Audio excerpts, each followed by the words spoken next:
That person is interfering with what I am. Oh, this story is interfering with what I am. This TV show is interfering with what I am. This podcast interferes with what I am. Therefore, I don't want it.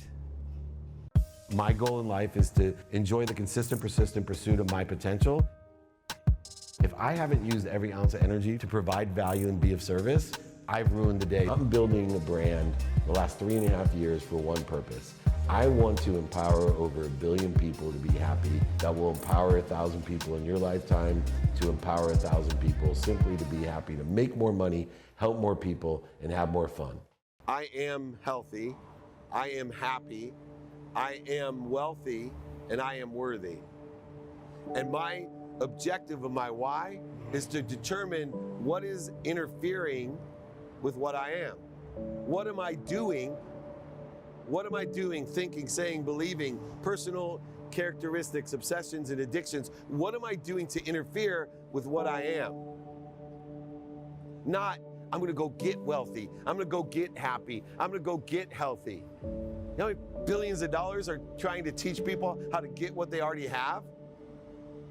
I want to teach people how to stop interfering with what they already have and allow it to come to them and through them at all times. I'm always connected to the greatest source of power, light, lessons, and love. I'm always connected, and my job is to clear that connection. Less interference, less corrosion, less ego involved. So the analogy that I give is, imagine every day that you start out with 200 pounds of baggage on you, right? Mm-hmm. That's the ego baggage, the past, you got your emotions and the days in front of you. Well, some people, right, they work on really hard and they work hard, but they allow their ego to add more weight all day long, and they end up at the end of the day barely being able to walk, right? Because they have 400 pounds on it. Well, I start with 200 pounds on my back. Mm-hmm. My goal is to get all of the weight off of me, mm-hmm. not worry about how fast I'm walking, mm-hmm. because I know in the end, if I can get rid of 200 pounds on my back, mm-hmm. doesn't matter how fast you are, I'm gonna walk you, mm-hmm. right? Because I'm focused on clearing the connection. I already know I have the power in the source. And guess what? It'll be a lifetime or lifetime, plural, of journey, because my objective is to spend as little time as it is interfering with what I already am. I've spent days, weeks, months, and years interfering with what I already am. Doing things that interfere with my health, with my wealth, with my happiness, with my worthiness.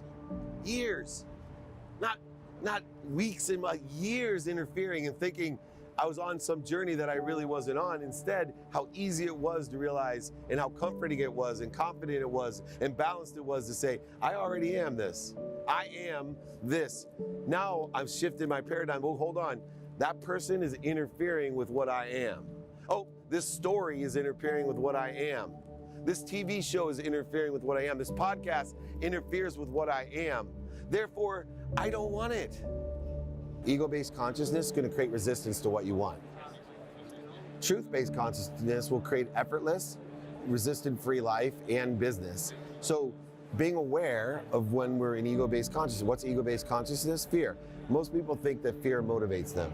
Most entrepreneurs will tell me, fear motivates me, I get stuff done. If I don't have a date, losing my money, I get, people say to me, because I lost over $100 million at one time in my life, like, oh, bottoming out like that, but it really motivated you. No, the fear drained me. It was soul sucking. I was flying to India, and the woman next to me literally said to me, "Are you okay?"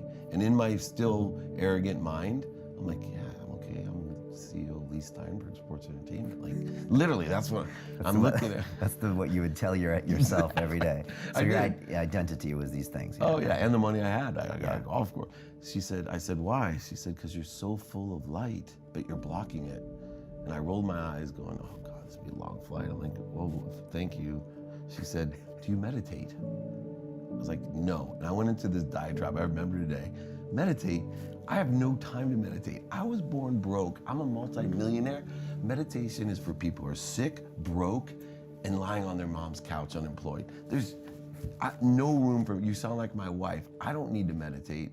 And she said, oh, that's too bad, because I can teach you to vibrate faster.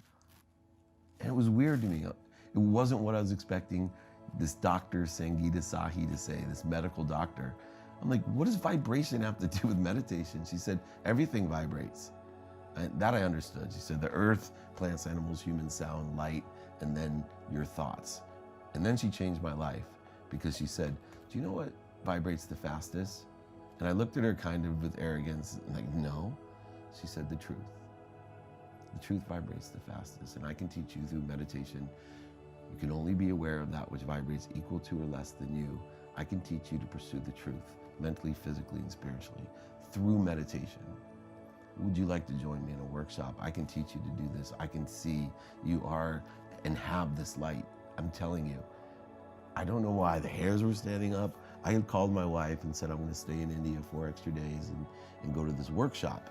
I went to this thing and I learned the power of meditation, but more importantly, that I had. Like my power of how connected I was to an unbelievable source of energy, light, and knowledge, that I had been creating interference and corrosion to an extraordinary power that I've been blessed with to download information. And like I could do body scans and past life regressions and all types of things that I made fun of my wife just for getting a reading once a year on her birthday, right? Now, how do you have that? Is that like something? Everyone has it. Okay. Everyone has it, but do you have it more, or can you channel it? Easy? Right, so there's interference and corrosion to that connection. Most people don't realize that we're always connected to an unbelievable source. Okay. Just naturally through evolution of this quantum memory, the DNA, this chromosome code that I have. That's why I'm able to attract things, and you are too. We attract things really fastly, unconsciously when we were young. It's because we just have a clearer connection. Okay. But I was, because of the clear connection, I think afraid, and then creating corrosion or interference to that connection. The irony of my life is Steve Jobs taught me, his was all this ego-based financial value, how big his company, how much he could receive. And in the end, if you're asked what would you bankrupt your health, your integrity? Steve Jobs learned no. He won because he lost his health. And all that money, all that success, all of the people kowtowing to him meant nothing. Experiential values. Would you bankrupt the experiences you had for money? How long does it take you to, one, identify what is triggering the interference? Interference created by an ego. Ego has primary needs to fight, to flee, to feed, and the other F word that Gary Vee uses, right? And what happens when your ego's in play, right? That primal ego that you need to fight, what happens? All the blood leaves your brain, goes to your body. Why? So your body can use it to fight, or to run, or to feed yourself, or to the other thing. All the blood leaves the brain, right? That's why, especially men make bad decisions. All the blood's out of their brain. They're trying to make a good decision, and all the blood's out of their brain because they have a primal need, an ego-based need, creating interference between what they really are, their truth, their potential. So what do? We have to practice identifying what the triggers are. We have relatives that trigger our egos. We have needs that trigger our egos, to be right, to be offended, separate, inferior, superior, anxious, worried, right? Worrying's wishing for what you don't want. If I could give you a gift, I'd give you all the time, energy, and emotion that you spent worrying about things back and put it towards what you want. I promise you'd have a lot more. So we have to learn, to put the blood back into our brain. Now I've identified this podcast creates interference in my life. I'm just gonna stop. Just stop for a second. Let me get the blood back into my brain. Let me breathe.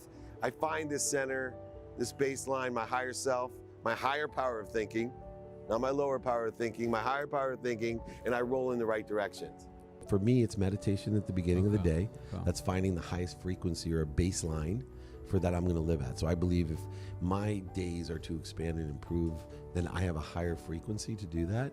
And then all the times to identify with awareness when I'm in ego-based consciousness, having this need to be offended, right, separate, inferior, superior, separate, etc. And so when I feel myself going in the wrong trajectory, creating resistance, void, shortages, and obstacles, I go ahead and stop, put myself back, and try to get back up to that higher frequency. And so it becomes a mathematical practice for me. I practice inspiration. I practice ending fear. Everything to me is the enjoyment of the consistent, persistent pursuit of my potential.